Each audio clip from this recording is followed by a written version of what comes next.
یہ تھے فضیلت الشیخ احمد اللہ قریشی عمری مدنی حفظہ اللہ، جو مسلک اہل سنت والجماعت کی حقیقت کو واضح کر رہے تھے۔ مسلک اہل حدیث پہ چلا جا اے سالک بے دھڑک، مسلک اہل حدیث پہ چلا جا اے سالک بے دھڑک، جنت الفردوس کو سیدھی گئی ہے سڑک۔ اب اس کے بعد فضیلت الشیخ حافظ جلال الدین قاسمی حفظہ اللہ آپ کے سامنے بدعات مروجہ اور ان کا پوسٹ مارٹم اس عنوان پر قرآن و حدیث کی روشنی میں لب کشائی فرمائیں گے۔ ان الحمد للہ نحمده ونستعینه ونستغفره ونعوذ بالله من شرور انفسنا ومن سیئات اعمالنا من يهده الله فلا مضل له ومن يضلل فلا هادي له واشهد ان لا اله الا الله وحده لا شريك له واشهد ان محمدا عبده ورسوله يا ايها الذين امنوا اتقوا الله حق تقاته ولا تموتن الا وانتم مسلمون يا ايها الناس اتقوا ربكم الذي خلقكم من نفس واحدة وخلق منها زوجها وبث منهما رجالا كثيرا ونساء واتقوا الله الذي تساءلون به والارحام ان الله كان عليكم رقيبا يا ايها الذين امنوا اتقوا الله وقولوا قولا سديدا يصلح لكم اعمالكم ويغفر لكم ذنوبكم ومن يطع الله ورسوله فقد فاز فوزا عظيما اما بعد فإن خير الحديث كتاب الله وخير الهدي هدي محمد صلى الله عليه وسلم وشر الأمور محدثاتها وكل محدثة بدعة وكل بدعة ضلالة الضلالة في النار أعوذ بالله من الشيطان الرجيم بسم الله الرحمن الرحيم قل ما كنت بدعا من الرسل وما أدري ما يفعل بي ولا بكم إن أتبع إلا ما يوحى إلي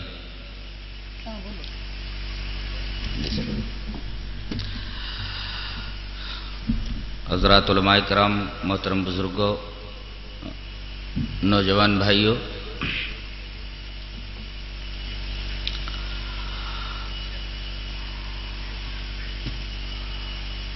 آج کا عنوان ہے بدعات اور ان کا پوسٹ مارٹم۔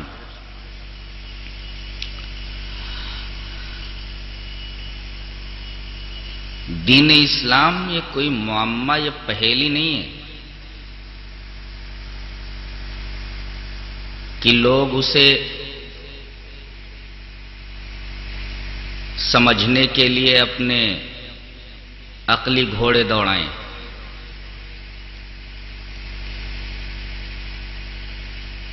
بلکہ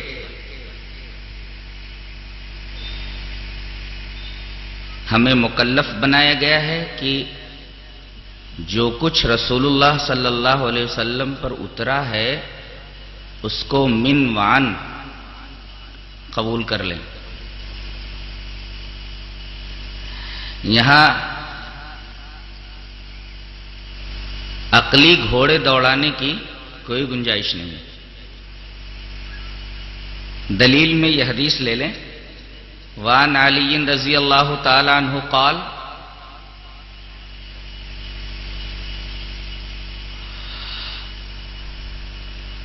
لو كان الدين بالرأي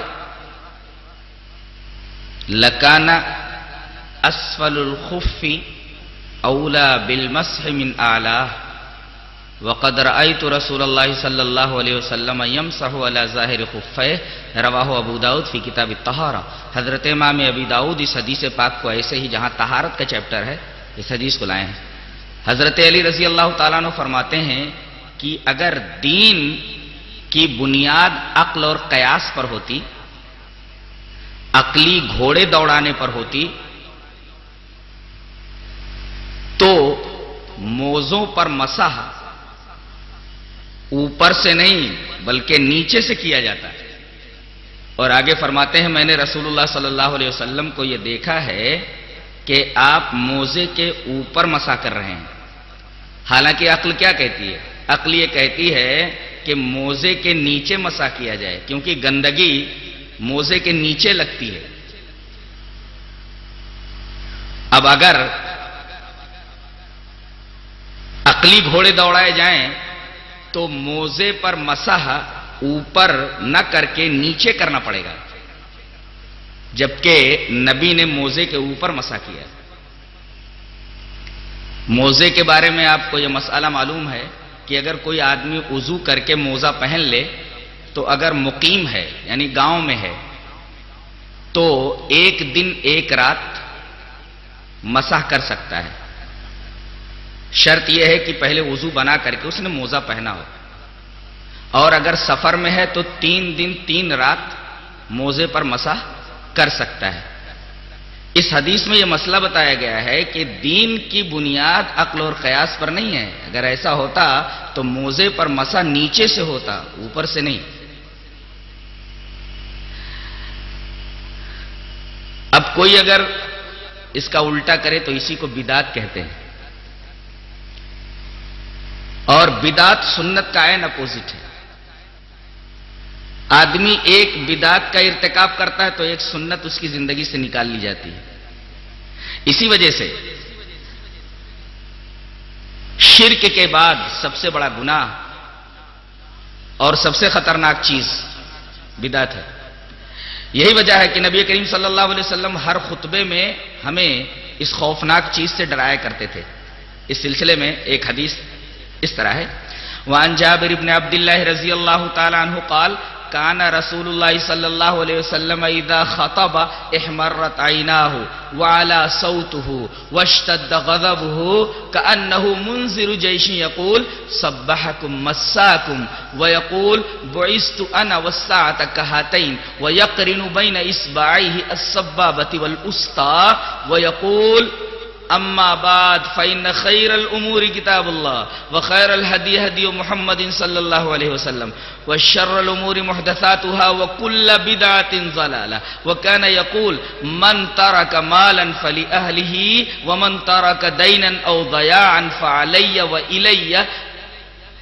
رواہ ابن ماجہ فی کتاب المقدمہ. حضرت امام ابن ماجہ اس حدیث پاک کو ابن ماجہ شریف کے پہلے ہی چیپٹر کے اندر لائے ہیں، کتاب المقدمہ میں ہے جہاں جمعے کا بیان ہے. حضرت جابر بن عبداللہ فرماتے ہیں کہ رسول اللہ صلی اللہ علیہ وسلم جب بھی خطبے کے لیے کھڑے ہوتے، کانا رسول اللہ صلی اللہ علیہ وسلم اذا خطبہ، جب بھی رسول اللہ صلی اللہ علیہ وسلم خطبے کے لیے کھڑے ہوتے تو آپ کی آنکھیں سرخ ہو جاتی، آپ کی آواز بلند ہو جاتی اور آپ کا غصہ سخت ہو جاتا. ایسا لگتا جیسے کسی لشکر کو آپ ڈرا رہے ہوں کہ صبح کو یا شام کو وہ لشکر تمہارے اوپر حملہ کرنے والا ہے. اور آپ یہ فرماتے تھے کہ میں اور قیامت دونوں اس طرح مبعوث کیے گئے ہیں، اس طرح پیدا کیے گئے ہیں. اور آپ اپنی سبابہ اور استا ان دونوں انگلیوں کو ملا کر بتاتے تھے، یہ سبابہ یہ استا ہے، اس کو ملا کر بتاتے تھے کہ میں اور قیامت اس طرح پیدا کیے گئے. اور آپ یہ فرماتے تھے کہ دیکھو سب سے بہترین امر، سب سے بہترین چیز اللہ کی کتاب ہے اور سب سے بہترین نمونہ رسول اللہ صلی اللہ علیہ وسلم کا نمونہ ہے، اور سب سے بری چیز دین میں نئی باتیں ہیں، اور ہر دین میں نکالی گئی نئی بات بدعت ہے. وہ کل بدعت ضلالہ، ہر بدعت گمراہی ہے. اور آخری ٹکڑا ہے کہ جو مال چھوڑے تو اس کے اہل کو ملے گا، اور اگر کوئی قرض چھوڑتا ہے یا لاوارث بچے چھوڑتا ہے تو اس کی ذمہ داری میرے اوپر ہے قرض کا دینا، اور بچے میرے پاس لائیں، بچے میرے پاس لائے جائیں، میں ان کی کفالت کروں گا. اس حدیث میں آپ نے یہ دیکھا کہ حضرت جابر یہ فرما رہے کہ رسول اللہ صلی اللہ علیہ وسلم جب بھی خطبے کے لیے کھڑے ہوتے تو بدعت سے ڈراتے تھے. اس کا مطلب یہ کوئی خوفناک چیز ہے،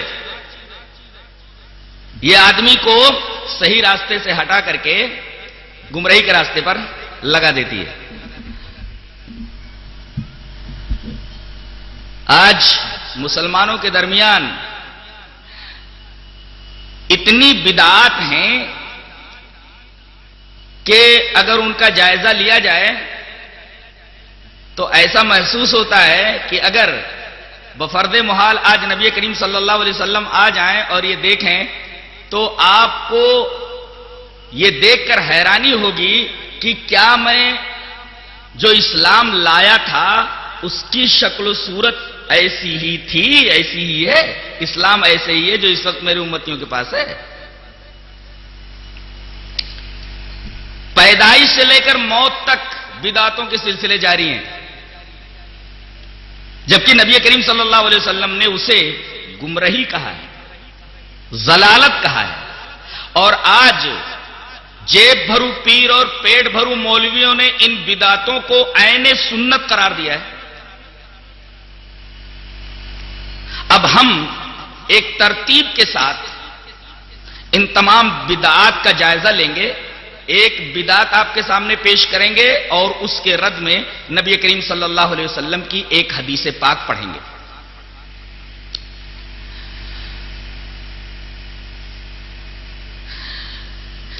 ایک بدعت ہمارے درمیان یہ ہے کہ ماہ سفر یہ منحوس مہینہ ہے، اس مہینے کو لوگ منحوس مہینہ مانتے ہیں۔ اس مہینے کو منحوس ماننا یہ بدعت ہے۔ حدیث جو اس کے خلاف ہے، اس کا رد کرتی ہے، وہ اس طرح ہے: وعن ابی ہریرہ رضی اللہ تعالی عنہ عن النبی صلی اللہ علیہ وسلم قال لا عدوى ولا طیرۃ ولا حام ولا سفر رواہ ابو داؤد فی کتاب رواہ بخاری فی کتاب الطب۔ حضرت امام بخاری اس حدیث پاک کو ایسے ہی کتاب الطب کے اندر لائیں۔ یہ روایت بخاری کتاب الطب کے اندر موجود ہے، راوی حضرت ابو ہریرہ ہیں۔ حضرت ابو ہریرہ رضی اللہ تعالیٰ عنہ فرماتے ہیں کہ نبی کریم صلی اللہ علیہ وسلم نے فرمایا کہ اسلام میں چھوت چھات نہیں ہے کہ ایک شخص کو ایک بیماری ہو، اس کے پاس بیٹھنے کی وجہ سے وہ بیماری تمہیں لگ جائے۔ سوال یہ ہے کہ اس آدمی کو بیماری کہاں سے لگی؟ کہتے ہیں یہ فلاں کی صحبت میں بیٹھنے کی وجہ سے بیماری لگی تھی، تو سوال یہ ہوگا کہ اس کو بیماری کہاں سے لگی؟ اس کا مطلب یہ ہوا کہ چھوت چھات یہ اسلام میں نہیں ہے، اللہ کا حکم جب تک نہیں ہوتا کسی کو بیماری لگتی نہیں ہے۔ تو لا عدوہ چھوت چھات نہیں ہے اسلام میں، ولا طیرۃ۔ زمانے جاہلیت میں لوگ کیا کرتے تھے کہ پرندے کو اڑاتے تھے اور مقصد اپنے دل میں رکھتے تھے، اگر پرندہ دائیں طرف نکل گیا تو سفر کرتے تھے یا وہ کام کرتے تھے، اگر بائیں طرف چلا گیا اڑ کر کے تو وہ کام نہیں کرتے تھے۔ ظاہر ہے کہ ایک توہم ہے، یہ اس قسم کے وہم کا اسلام میں کوئی تصور نہیں ہے۔ اسلام نام ہے یقین کا، گمان کا نہیں۔ اسلام میں جو کچھ ہے سب کا تعلق یقینیات سے، وہمیات کی یہاں گنجائش نہیں ہے۔ تو لا عدوہ ولا طیرۃ، چھوت چھات نہیں، پرندے اڑا کر کے فال لینے کا معاملہ نہیں ہے۔ ولا حامتا، الو منحوس ہوتا ہے، اس کا کوئی تصور اسلام کے اندر نہیں ہے۔ الو بولنے لگتا ہے، کہتے ہیں منحوس جانور ہے۔ ولا حامتا، الو کی نحوست کا کوئی تصور اسلام کے اندر نہیں۔ ولا سفرا، زمانے جاہلیت میں لوگ یہ سمجھتے تھے کہ سفر کا مہینہ یہ منحوس ہوتا ہے، تو جان لیا جائے کہ سفر کا مہینہ منحوس نہیں ہوتا، یہ زمانے جاہلیت کا ایک خیال تھا۔ اس حدیث پاک کی روشنی میں یہ پتا چلا کہ سفر کے مہینے کو جو لوگ منحوس سمجھتے ہیں، در حقیقت اس حدیث پاک کو اپنے سامنے نہیں رکھتے، اور اگر سامنے رکھ کر کے ایسا کرتے ہیں تو در حقیقت اس حدیث کا انکار کرتے ہیں۔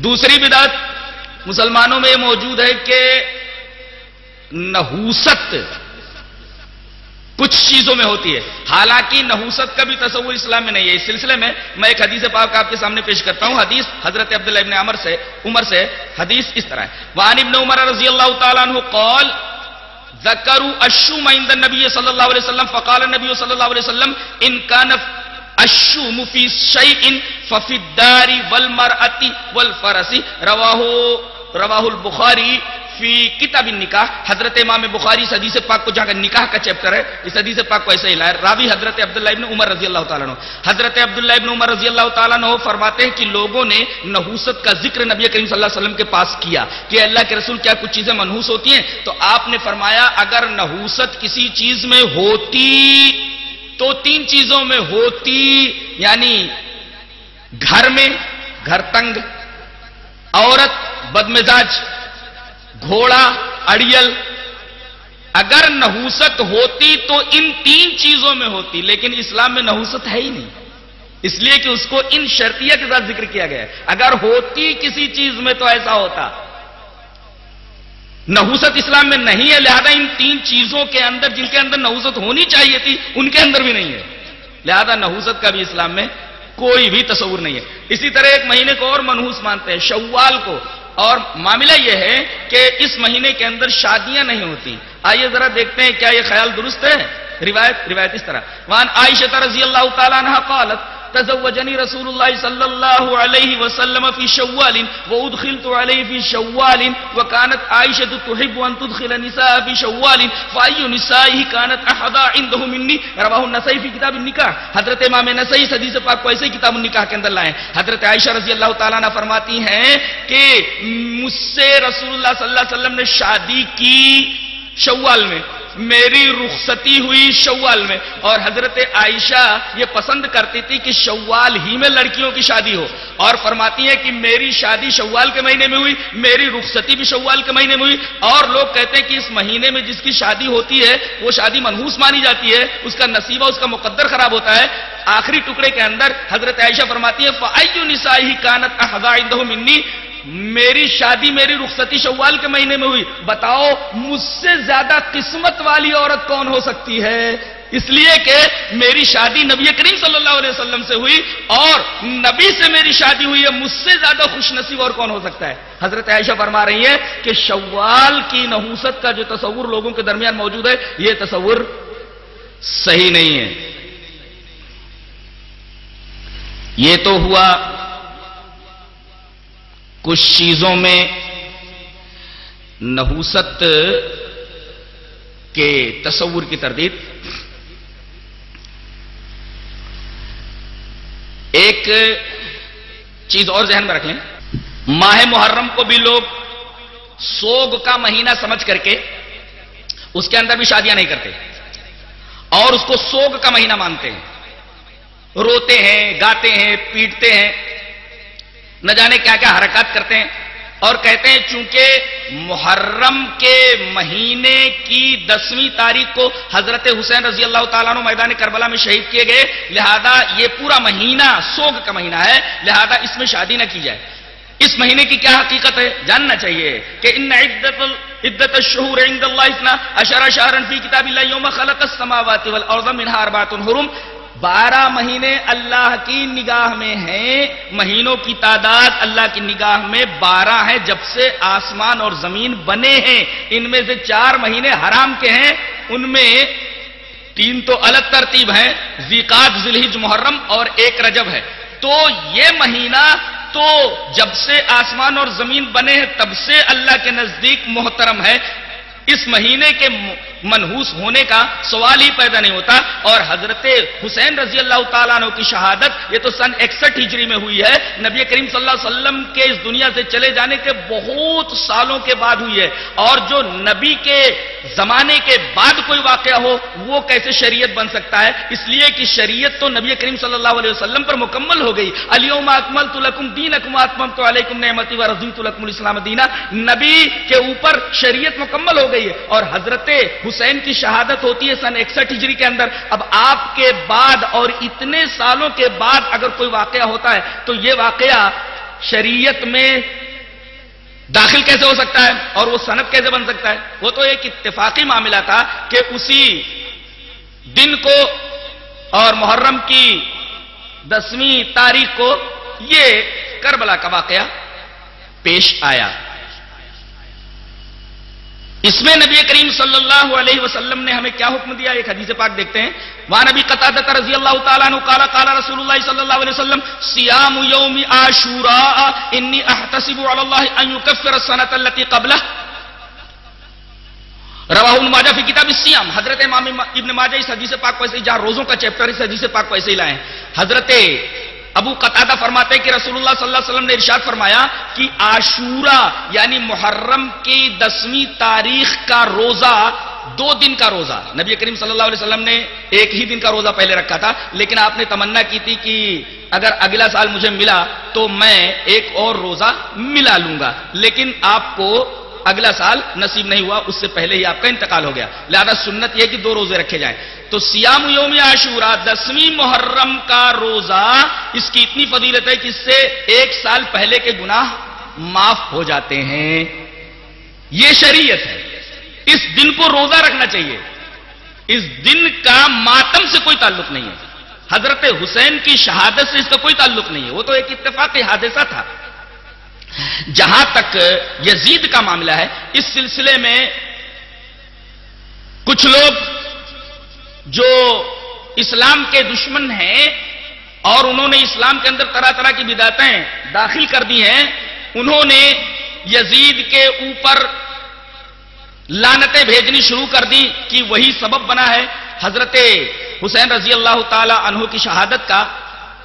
لہذا اس مہینے میں اس کے اوپر لعنتیں کی جاتی ہیں، اور اس کے علاوہ صحابہ کے اوپر بھی لعنتیں کی جاتی ہیں. وہ تو ہمیشہ لعنتیں کی جاتی ہیں، لیکن خاص طور سے یزید کے اوپر تو اس مہینے میں لعنتیں ہی لعنتیں کی جاتی ہیں. باقاعدہ ایک پتلا یزید کا بنا کر کے اس کو جلایا جاتا ہے. اسی طریقے سے ایک آدمی کو یزید بنا کر کے اتنا مارا جاتا ہے کہ کبھی کبھی وہ آدمی مر جاتا ہے.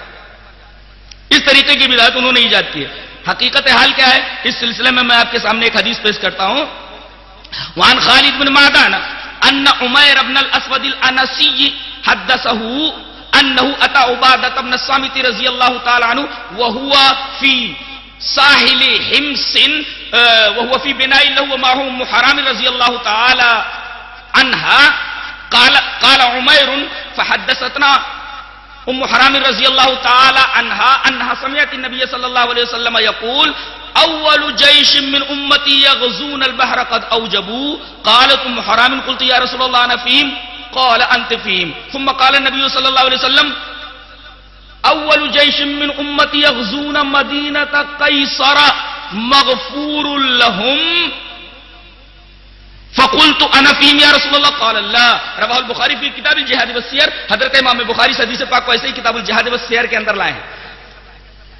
حضرت ام حرام سے روایت کرتے ہیں حضرت عمیر رضی اللہ تعالیٰ عنہ کی انہوں نے بیان فرمایا کہ نبی کریم صلی اللہ علیہ وسلم نے ایک دفعہ فرمایا کہ میری امت کا پہلا لشکر جو بحری لڑائی کرے گا، یعنی سمندر کے راستے سے، یہ قبرص کی لڑائی کے بارے میں کہا جا رہا ہے.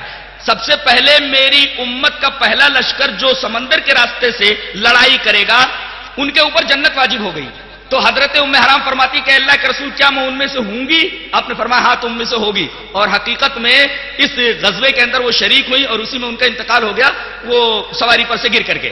پھر نبی کریم صلی اللہ علیہ وسلم نے یہ فرمایا کہ میری امت کا ایک لشکر قیصر کے شہر کے اوپر، قسطنطنیہ کے اوپر حملہ کرے گا، اس میں جتنے لوگ شریک ہوں گے سارے کے سارے لوگوں کی مغفرت ہو جائے گی. تو حضرت ام حرام فرماتی ہے کہ اللہ کے رسول کیا میں ان میں سے ہوں؟ تو آپ نے فرمایا نہیں.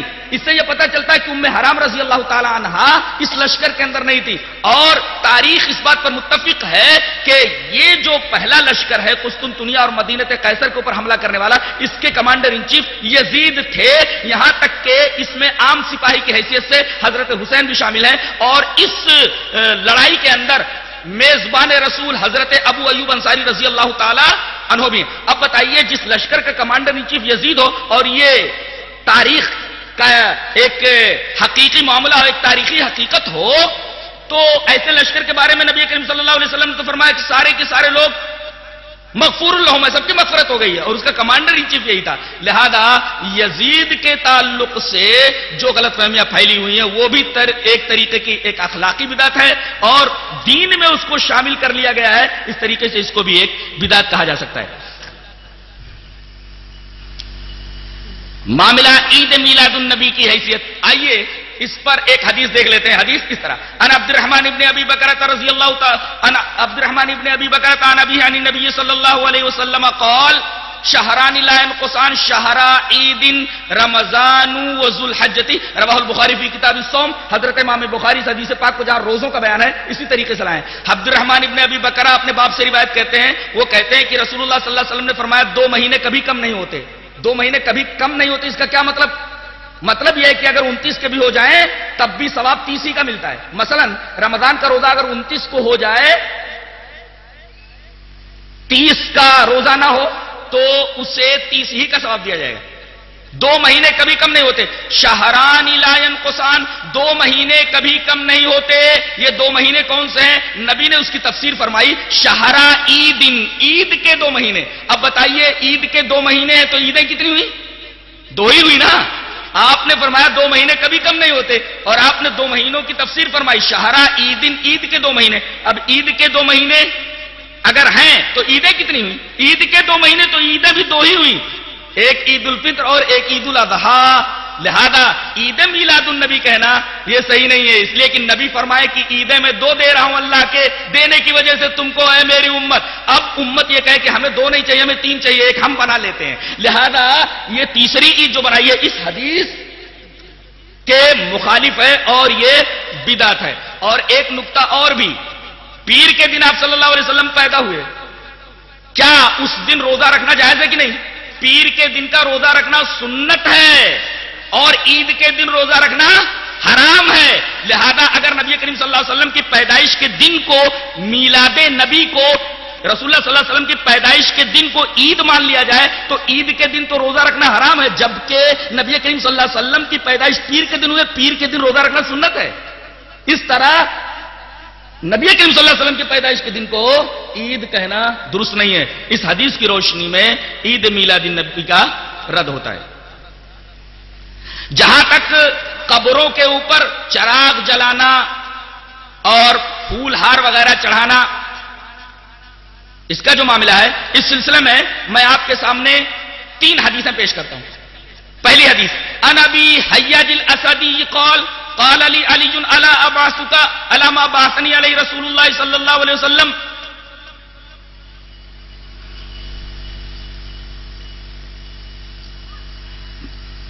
حضرت ابو حیاج اسدی کہتے ہیں کہ ایک دفعہ مجھے حضرت علی نے بلایا اور کہا کہ دیکھو کیا میں تمہیں ایسی مہم کے اوپر نہ بھیج دوں جس پر مجھے نبی کریم صلی اللہ علیہ وسلم نے بھیجا تھا. وہ مہم کیا تھی کہ اللہ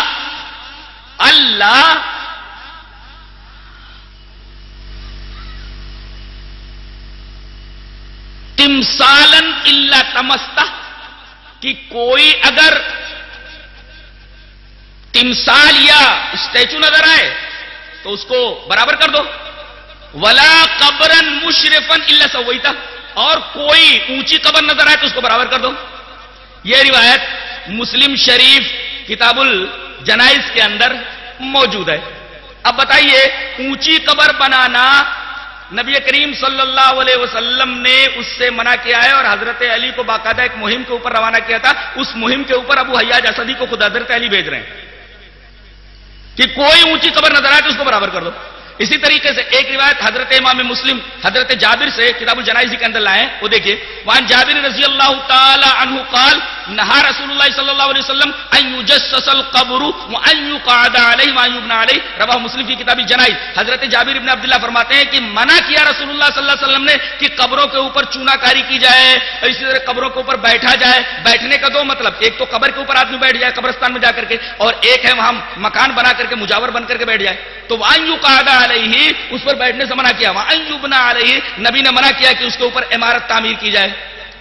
لوگوں نے عمارتیں تعمیر کر لی ہیں، باقاعدہ مجاور بن کر کے بیٹھ گئے ہیں. اسی طریقے سے اس کے اوپر باقاعدہ ہر سال ہر مہینے کلر ہوتا ہے، جبکہ نبی کریم صلی اللہ علیہ وسلم نے ان تمام چیزوں سے منع فرمایا. اس سلسلے میں ایک حدیث پاک اور آپ کے سامنے رکھ دوں. حدیث اس طرح ہے، وان ابن عباس رضی اللہ تعالی عنہما قال لعن رسول اللہ صلی اللہ علیہ وسلم زائرات القبور والمتخذین علیہ المساجد والسروج، رواہ ابو داؤد فی کتاب الطہارہ. حضرت ابن عباس رضی اللہ تعالی عنہما فرماتے ہیں کہ رسول اللہ صلی اللہ علیہ وسلم نے لعنت فرمائی ہے قبر کی زیارت کرنے والی عورتوں پر، کہ وہاں جا کر کے قبر والوں سے کچھ مانگیں، اور ان کے اوپر بھی لعنت فرمائی ہے جو قبروں کے اوپر مسجدیں بنا لیتے ہیں، اور ان لوگوں کے اوپر بھی لعنت فرمائی ہے جو قبروں کے اوپر چراغ جلاتے ہیں. یہ روایت امام ابی داؤد کتاب الجنائز کے اندر لائے ہیں. کتاب الجنائز کے اندر یہ روایت موجود ہے، راوی حضرت عبداللہ ابن عباس رضی اللہ تعالیٰ عنہ. اب دیکھیے آپ، قبروں کے اوپر مسجد بنانے والے کے اوپر اللہ کے رسول نے لعنت فرمائی ہے. اسی طریقے سے قبروں کے اوپر چراغ جلانے والے کے اوپر بھی اللہ کے رسول صلی اللہ علیہ وسلم نے لعنت فرمائی ہے. لہذا قبروں کے اوپر چراغا کرنا، پھول ہار چڑھانا، یہ تمام چیزیں ایسی ہیں جن کا کوئی ثبوت اسلام میں نہیں ہے. یہ تمام کی تمام چیزیں بدعت سے تعلق رکھتی ہیں.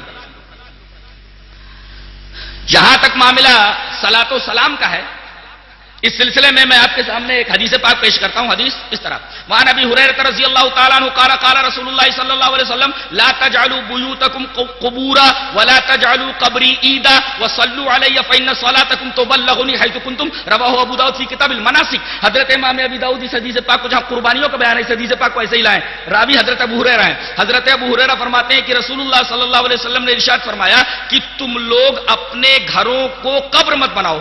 غور فرمائیں, اپنے گھروں کو قبر نہ بناؤ. اس کا کیا مطلب؟ اس کے دو مطلب ہیں. ایک تو یہ کہ جیسے قبروں کے اوپر نماز پڑھنا جائز نہیں ہے تو اس طرح مت کرو, اپنے گھروں میں بھی نماز پڑھا کرو. یعنی جیسے قبروں کے اوپر نماز نہیں ہوتی تو ایسا مت کرو, اپنے گھروں کو قبر مت بناؤ, اپنے گھروں میں نماز پڑھ لیا کرو.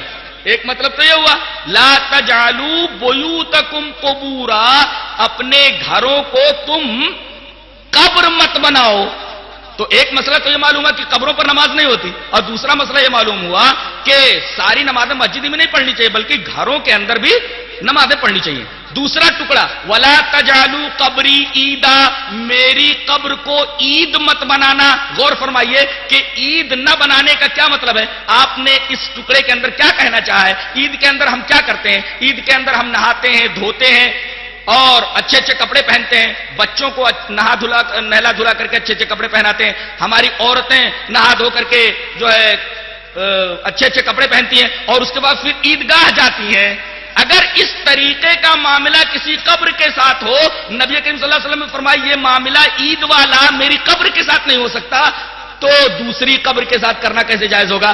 اور یہی معاملہ اس کے اندر ہوتا ہے. باقاعدہ نہا دھو کر کے لوگ اچھے اچھے کپڑے پہن کر کے بچوں کو ساتھ میں لے کر, عورتوں کو ساتھ میں لے کر باقاعدہ قبر کے اوپر جاتے ہیں جیسے عید کے اندر جا رہے ہوں. تو اس ٹکڑے سے عرس کا رد ہوا ولا تجعلوا قبری عیدا, میری قبر کو عید مت بناؤ, اس ٹکڑے سے عرس کا رد ہوا. اور تیسرا ٹکڑا وصلوا علی, میرے اوپر درود بھیجو, فإن صلاتکم تبلغنی حیث کنتم, تم جہاں سے بھی میرے اوپر درود بھیجو, میرا معاملہ ایسا ہے کہ تمہارا درود کہیں سے بھی بھیجا جائے مجھ تک پہنچا دیا جاتا ہے. اس سے دو باتیں معلوم ہوئی کہ آپ ہر جگہ حاضر و ناظر نہیں ہیں, ورنہ درود کو پہنچانے کے لیے فرشتے نہ ہوتے. جو آدمی درود پڑھتا ہے فرشتے اس درود کو لے کر کے نبی کریم صلی اللہ علیہ وسلم کے پاس پہنچا دیتے ہیں. تو پہلا مسئلہ یہ معلوم ہے کہ رسول ہر جگہ حاضر و ناظر نہیں ہے, لہذا لوگ کھڑے ہو کر کے جو درود اور سلام پڑھتے ہیں ایک خاص انداز سے, اس کا بھی کوئی ثبوت اسلام میں نہیں ہے. یہ بھی ایک طریقے کی بدعت ہے. اس لیے کہ نبی کریم صلی اللہ علیہ وسلم نے فرمایا کہ درود کسی بھی طریقے سے کہیں بھی رہو تم وہاں سے بھیج تو میرے پاس درود پہنچا دیا جاتا ہے. اب اس کے لیے خاص شکل بنا لینا, ایک خاص عقیدے کے ساتھ کھڑے ہو کر کے صلاۃ و سلام پڑھنا, یہ قطعاً درست نہیں ہے. اور جہاں تک چیزیں بڑھا لینے کا معاملہ ہے, نبی کریم صلی اللہ علیہ وسلم نے جہاں کسی چیز کو عام رکھا ہے آدمی خاص نہیں کر سکتا. آپ درود کہیں بھی پڑھ سکتے ہیں, گھر میں پڑھ سکتے ہیں, کھیت میں پڑھ سکتے ہیں, دکان میں پڑھ سکتے ہیں. اب باقاعدہ اس کو ایک شکل دے دینا کہ تقریر ہو, تقریر ہونے کے بعد لوگ کھڑے ہو جائیں اور ایک خاص انداز سے وہ عمل کریں, درود و سلام پڑھیں, اس کا کوئی ثبوت اسلام کے اندر نہیں ہے. یہ ایک طریقے سے اسلام میں اضافہ ہے. ذرا ایک حدیث دیکھیے, حدیث اس طرح وعن نافع ان رجلا اتى الى جنب ابن عمر فقال الحمد لله والسلام على رسول الله قال عمر وانا اقول الحمد قال ابن عمر وانا اقول الحمد لله والسلام على رسول الله وليس هكذا علمنا رسول الله صلى الله عليه وسلم علمنا ان نقول الحمد لله على كل حال. رواه الترمذي في كتاب الادب. حضرت امام ترمذی اس حدیث پاک کو ایسے کتاب الادب میں لائے ہیں. یہ نافع ہیں, حضرت عبداللہ ابن عمر رضی اللہ تعالیٰ عنہ کے شاگرد ہیں. وہ کہتے ہیں کہ ہم لوگ بیٹھے ہوئے تھے حضرت عبداللہ ابن عمر کے پاس, ایک آدمی بھی وہاں تھا, اچانک اس کو چھینک آئی. اب چھینک جب آتی ہے تو ہم لوگ کیا بولتے ہیں؟ الحمدللہ. تو اس آدمی کو جب چھینک آئی تو اس نے کیا کہا؟ الحمدللہ والسلام علی رسول اللہ. فوراً ابن عمر نے ٹوک دیا, کہا وانا اقول الحمدللہ والسلام علی رسول اللہ, میں بھی الحمدللہ والسلام علی رسول اللہ بولتا ہوں. ولیس ہکذا علمنا رسول اللہ صلی اللہ علیہ وسلم, رسول اللہ صلی اللہ علیہ وسلم نے ہمیں چھینک کے وقت صرف الحمدللہ کہنا سکھایا ہے. یہ جو تو نے آگے والسلام علی رسول اللہ, صلاۃ و سلام جو تو نے بڑھایا ہے, اس کا ثبوت نہیں ہے. اس سے یہ پتا چلا کہ نبی کریم صلی اللہ علیہ وسلم نے جو عبادت جس انداز سے ہمیں دی ہے اس کے آگے پیچھے کچھ نہیں بڑھا سکتے. جب چھینک کے آگے الحمدللہ آپ نے سکھایا, اس کے آگے ہم سلام نہیں بڑھا سکتے, تو اذان سے پہلے, اذان کے بعد ہم سلام کیسے بڑھا سکتے ہیں؟ اگر ایسا ہوتا تو حضرت ابن عمر رضی اللہ تعالیٰ عنہ اس آدمی کو کیسے ٹوکتے؟ جہاں تک درود کا معاملہ ہے، اس سلسلے میں چاہتا ہوں کہ وہ حدیث آپ کے سامنے پیش کر دوں. حدثنی عبداللہ ابن عیسیٰ سمع عبد الرحمن ابن ابی لیلہ قال لقینی کعب ابن عجرۃ رضی اللہ تعالیٰ عنہ قال الا اہدی لک ہدیۃ سمعتها من النبي صلی اللہ علیہ وسلم فقلت بلا فاہدیها لی فقال سألنا رسول اللہ صلی اللہ علیہ وسلم فقلنا یا رسول اللہ کیف الصلاة علیکم اہل البیت فإن اللہ قد علمنا کیف نسلم علیکم قال قولوا اللہم صلی علی محمد وعلی آل محمد کما صلیت علی ابراہیم وعلی آل ابراہیم انکا حمید مجید اللہم بارک علی محمد وعلی آل محمد کما بارکت علی ابراہیم وعلی آل ابراہیم انکا حمید مجید. رواہ البخاری فی کتاب الانبیاء. حضرت امام بخاری اس حدیث پاک کو ایسے کتاب الانبیاء کے اندر لائے. حضرت کعب ابن عجرہ فرماتے ہیں کہ ایک صاحب سے جب ملاقات ہوئی تو کہا کہ میں تمہیں ایک تحفہ نہ دے دوں گا، میں نے نبی کریم صلی اللہ علیہ وسلم سے سنا ہے. کہا کہ ارے جلدی سے بتاؤ کون سا تحفہ ہے جو نبی کریم صلی اللہ علیہ وسلم سے تم نے سنا ہے. کہا کہ ٹھیک ہے وہ تحفہ میں تم کو دیتا ہوں. وہ تحفہ کیا تھا کہ ہم لوگ نبی کریم صلی اللہ علیہ وسلم کے پاس گئے، ہم نے پوچھا کہ اے اللہ کے رسول کیف الصلاۃ علیکم اہل البیت، اہل البیت درود آپ کے اوپر ہم کس طرح بھیجیں؟ فإن اللہ قد علمنا کیف نسلم علیکم، اللہ تبارک و تعالیٰ نے ہم کو سکھلا دیا ہے کہ ہم آپ کے اوپر سلام کیسے بھیجیں. اب پوچھنا یہ ہے کہ سلام تو معلوم ہو گیا، درود آپ کے اوپر کیسے بھیجیں؟ قال قولوا، تو اللہ کے رسول صلی اللہ علیہ وسلم نے فرمایا کہو. پھر وہ درود ابراہیمی اللہم صلی پھر اللہم بارک اسی ترتیب کے ساتھ جیسا کہ میں نے بتایا اور بخاری شریف کتاب الانبیاء کے اندر ہے. تو رسول اللہ صلی اللہ علیہ وسلم نے ہمیں یہ درود سکھایا ہے، اس طریقے سے ہمیں درود پڑھنا چاہیے. نہ جانے لوگوں نے کس طریقے کے درود بنا رکھے ہیں. اب بتائیے نبی نے جو درود بنایا ہے بتایا ہے وہ اللہ کے حکم سے بتایا ہے. اب ہم اگر کوئی دوسرا درود ایجاد کر کے پڑھیں تو کیا وہ درود نبی کریم صلی اللہ علیہ وسلم کے بتائے ہوئے درود کی طرح ہو سکتا ہے؟ اور اسی سے ایک مسئلہ اور معلوم کیا جا سکتا ہے. بعض لوگ ابجد حوض ہتی یعنی عددوں کے قائل ہیں، عددوں سے جو ہے کچھ نام نکالتے ہیں یا آیتوں کا نمبر نکالتے ہیں. تو آیتوں کا نمبر اگر آیت ہی کی طرح ہے تو ایسا کیجئے کہ الحمدللہ رب العالمین سے والضالین پڑھنے کی ضرورت نہیں ہے، بلکہ تمام کا نمبر نکال لیجئے اور ایک ساتھ نمبر بول دیجئے، ہو گئی سورہ فاتحہ. کتنا آسان ہے. اور اگر آپ درود شریف پڑھنا چاہیں تو نبی کریم صلی اللہ علیہ وسلم کا نمبر جو ہے محمد کا نمبر صلی اللہ علیہ وسلم کتنا نکلتا ہے؟ 92. تو ایسا پڑھو اللہم صلی علی 92 وعلی آل 92. چلے گا کیا؟ ارے محمد کا نمبر اگر 92 ہے اور نمبر جو ہے اصل کی طرح ہے تو جب وہ اصل کی طرح ہے تو اس کو پڑھا جا سکتا ہے. اللہم صلی علی محمد کی جگہ اللہم صلی علی 92. ایسا چلے گا کیا؟ اس سے یہ پتا چلا کہ اعداد کا ابجد حوض ہتی وغیرہ کا جو معاملہ ہے اس کا بھی کوئی تعلق اسلامی شریعت سے نہیں. رہا تعویذ اور گنڈوں کا معاملہ. گنڈا کسے کہتے معلوم ہے؟ یہ کسی بابا کے پاس آدمی جاتا ہے تو کہتا ہے بابا گنڈا دے دو. تو گنڈا کیسے بناتا ہے؟ وہ ایسے گرہ لگاتا ہے، ایسے گرہ لگاتا ہے، پھر کچھ الٹی سیدھی چیزیں پڑھ کر کے ایسے دم کرتا ہے، چھو، پھر اس کو ایسے کر کے باندھ دیتا ہے. اس کا مطلب جو اس نے چھو کیا وہ اس میں بندھ گیا. اب اس کو کہتے ہیں گنڈا. اب اس کا ثبوت ہے کیا اسلام کے اندر؟ یہ حدیث پاک دیکھیے. وعن ابی ہریرہ رضی اللہ تعالی عنہ قال قال رسول اللہ صلی اللہ علیہ وسلم من عقد عقدۃ ثم نفث فيها فقد سحر ومن سحر فقد اشرک ومن تعلق شيئا اكل الیہ. رواہ النسائی فی کتاب الایمان وشرائعہ.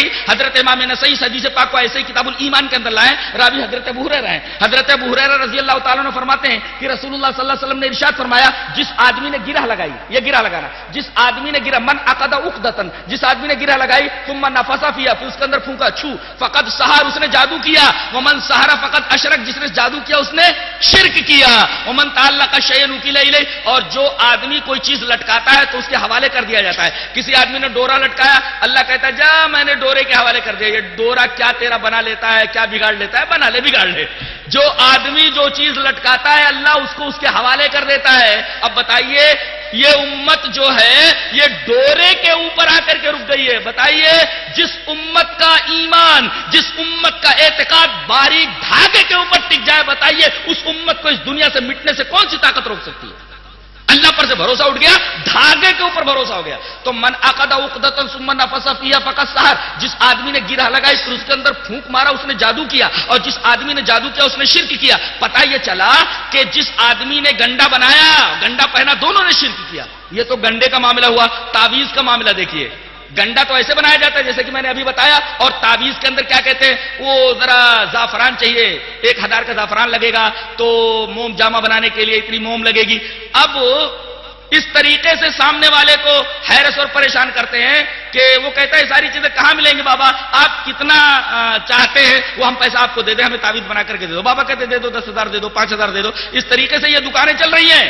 اب آئیے ذرا تعویذ دیکھتے ہیں، موم جامے اور زعفران کی حقیقت دیکھتے ہیں. حدیث اس طرح وان عقبۃ بن عامر الجہنی رضی اللہ تعالی عنہ ان رسول اللہ صلی اللہ علیہ وسلم اقبل الیہ رات فبایا تسعۃ وامسک واحد فقالوا یا رسول اللہ بایعت تسعۃ وترکت هذا قال ان علیہ تمیمۃ فادخل یدہ فقطع فبایعہ وقال من علق تمیمۃ فقد اشرک. رواه احمد فی مسندہ. حضرت امام احمد بن حنبل رحمہ اللہ اس حدیث پاک کو ایسے ہی مسند احمد کے اندر لائیں. یہ مناظرے کی باتیں کرنے والے اور یہ اس طریقے سے ہار اور جیت کی بات کرنے والے، یہ لفاظی کرنے والے، یہ لفظوں کی بازیگری کرنے والے، ذرا ایک حدیث پڑھ کر کے بتائیں. حالت خراب ہو جائے گی. ایک حدیث نہیں پڑھ سکتے، اس لیے کہ حدیث وہی پڑھ سکتا ہے جس سے نبی کریم صلی اللہ علیہ وسلم سے محبت ہو. حدیث کی باتیں وہی کرتا ہے جس سے نبی کریم صلی اللہ علیہ وسلم کو محبت اور جو نبی کریم صلی اللہ علیہ وسلم سے محبت کرے. جی لفاظی کا نام تقریر نہیں ہے. نبی کریم صلی اللہ علیہ وسلم کی بات آپ پیش کر دیجئے. یہ حدیث پیش کی گئی وہ مسند احمد کی ہے. حضرت عقبہ ابن عامر جوہنی اس روایت کے راوی ہیں. حضرت عقبہ ابن عامر جوہنی فرماتے ہیں کہ نبی کریم صلی اللہ علیہ وسلم کے پاس 10 آدمی آئے. آپ نے 9 کے لیے بیعت کے لیے ہاتھ بڑھا دیا. ایک آدمی نے جب ہاتھ بڑھایا تو آپ نے ہاتھ کھینچ لیا. تو لوگوں نے کہا کہ اللہ کے رسول یہ 10 آدمی جو آپ کے پاس آئے تھے وفد کی شکل میں، آپ نے 9 سے تو بیعت کر لی، لیکن ایک آدمی نے جب بیعت کے لیے آپ سے ہاتھ بڑھایا تو آپ نے اپنا ہاتھ کھینچ لیا، اس سے بیعت نہیں کی. وجہ کیا ہے؟ تو آپ نے فرمایا دیکھ نہیں رہے ہو اس کے اوپر تعویذ ہے، وہ تعویذ پہنے ہوئے ہے. اس آدمی کو معلوم ہوا کہ تعویذ کی وجہ سے نبی کریم صلی اللہ علیہ وسلم نے مجھ سے بیعت نہیں کی، لہذا اس نے اپنا ہاتھ داخل کیا، فقطعہ، اس تعویذ کو کاٹ دیا. اب جب تعویذ کو کاٹ دیا فبایعہ، تو نبی کریم صلی اللہ علیہ وسلم نے اس سے بیعت کی. یہاں ایک بات اور سمجھ لیں، بیعت 2 طریقے کی ہوتی ہے. ایک بیعت ہوتی ہے مذہبی، ایک بیعت ہوتی ہے سیاسی. مذہبی بیعت صرف نبی کے ہاتھ پر ہوتی ہے. اب قیامت تو کوئی نبی آنے والا نہیں، مذہبی بیعت کا جواز ختم ہو گیا، کسی اور کے ہاتھ میں مذہبی بیعت نہیں ہوگی. اور ایک بیعت ہوتی تھی سیاسی جو خلیفہ کے ہاتھ پر ہوتی تھی. اب خلیفہ جب کبھی ہوگا تو اس کے ہاتھ پر سیاسی بیعت ہوگی. تو ایک بیعت ہوتی ہے مذہبی جو نبی کے ہاتھ پر، نبی قیامت تک اب نہیں آئے گا، لہذا یہ مذہبی بیعت ختم. اور اگر کوئی خلیفہ ہوگا تو اس کے ہاتھ پر سیاسی بیعت ہوگی. بقیہ تیسری بدعت کا کوئی تصور نہیں ہے. یہ جو پیری مریدی کے بیعت ہے یہ سراسر بدعت ہے. تو یہ بیعت کا بھی معاملہ ہو گیا. اس کے بعد آپ صلی اللہ علیہ وسلم نے جب اس نے تعویذ کاٹ دی، پھینک دیا، تو آپ نے بیعت کے لیے ہاتھ بڑھا دیا، بیعت کر لی اس نے. اس کے بعد آپ نے ایک اصول بتایا، وقال، آپ نے فرمایا من علق تمیمۃ فقد اشرک، جس آدمی نے تعویذ لٹکائی اس نے شرک کیا، لہذا تعویذ بنانے والا مشرک اور تعویذ پہننے والا بھی مشرک. یہ گنڈے اور تعویذ کا معاملہ رہا.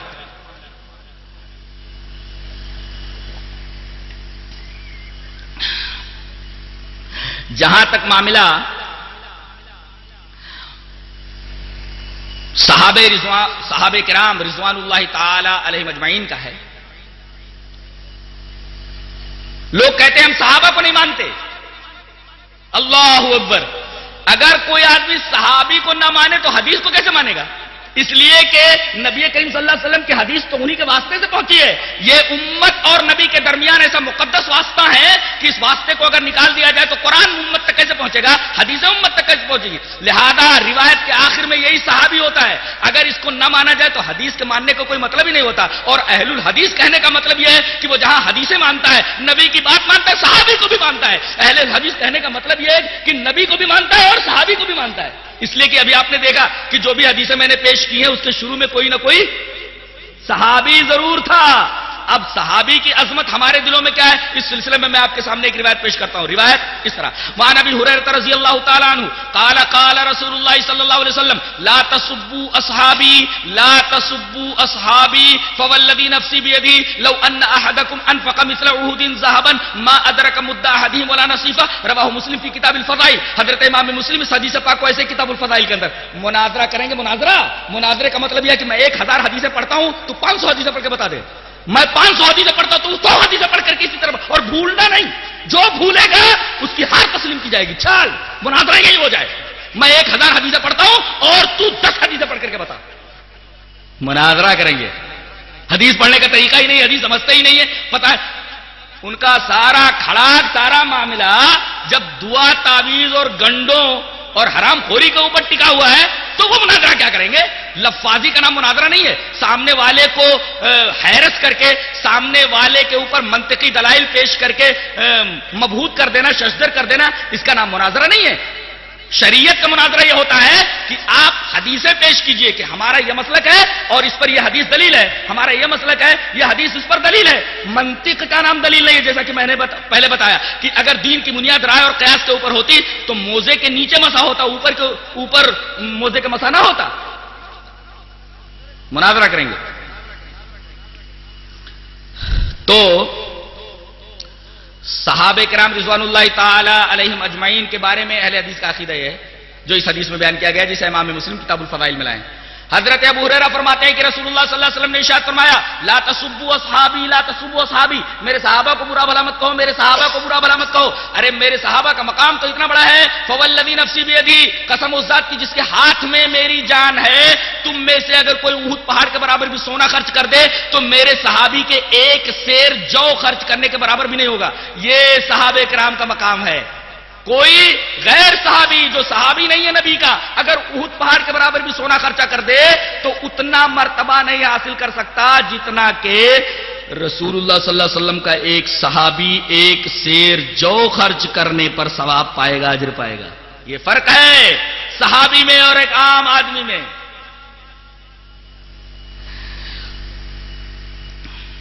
تو یہ صحابہ کرام کے تعلق سے ہمارا عقیدہ تھا. معاملہ رہا شیخ عبد القادر جیلانی رحمت اللہ علیہ کی 11ویں شریف کا. اب تو شریف لگانا ایک عام بات ہو گئی ہے. ہم پہلے سمجھتے تھے قرآن شریف اور کعبہ شریف ہیں، لیکن اب تو کعبے کی بھی کوئی اہمیت نہیں رہی، قرآن کی بھی کوئی اہمیت نہیں. اب کسی کے سامنے بھی شریف لگا دیتے ہیں. یہ بھی ایک طریقے کی عجیب و غریب بدعت ہے. کسی کے بھی آگے شریف لگا کر کے اس کو شریف بنا دو اور اس کا مرتبہ بڑھا دو. یہ عید جو منائی جاتی ہے اور یہ 11ویں جو منائی جاتی ہے کن کے نام پہ ہوتی ہے معلوم ہے؟ شیخ عبد القادر جیلانی کے نام پہ. وہ بھی 12 ربیع الاخر کو.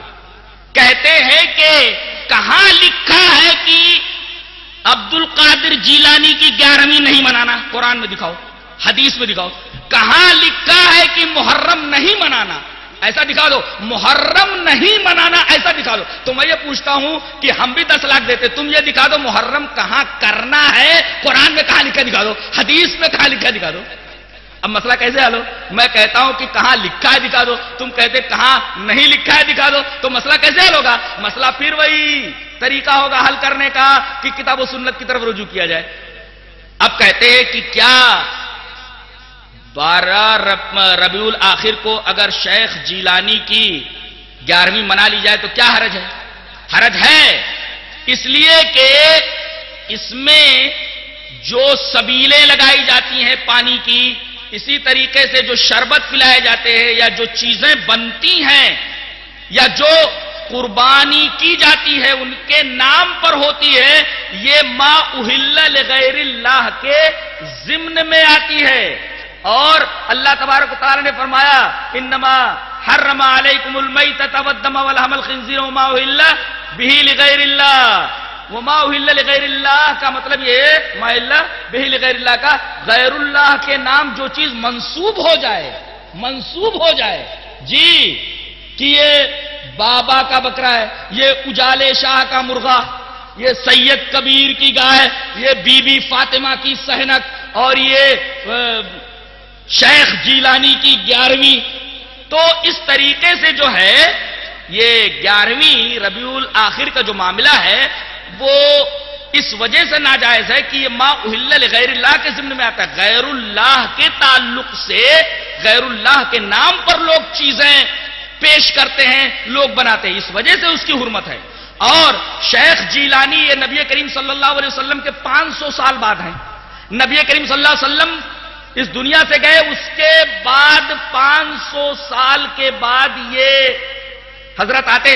اب بتائیے جو نبی کریم صلی اللہ علیہ وسلم کے 500 سال بعد آیا ہو، اس کے بارے میں کوئی معاملہ یا اسی طریقے سے اس کے تعلق سے کوئی چیز کرنا، یہ شریعت کیسے ہو سکتی ہے؟ شریعت تو نبی کریم صلی اللہ علیہ وسلم پر ختم ہو گئی تھی. الیوم اکملت لکم دینکم واتممت علیکم نعمتی ورضیت لکم الاسلام دینا. لہذا ما اہل لغیر اللہ یا ما اہل بہ لغیر اللہ کے ضمن میں آ کر کے یہ جو 11ویں ہے پیر صاحب کی، وہ ناجائز ٹھہرتی ہے. اسی طریقے سے ماہ رجب کے 22 رجب کے جو کنڈے بنتے ہیں، رجب کے مہینے میں 22ویں رجب کو جو کنڈے بنائے جاتے ہیں وہ جعفر صادق کے نام پر ہوتے ہیں. نام پر ہوا تو ما اہل بھی لغیر اللہ کی وجہ سے حرام ہوا.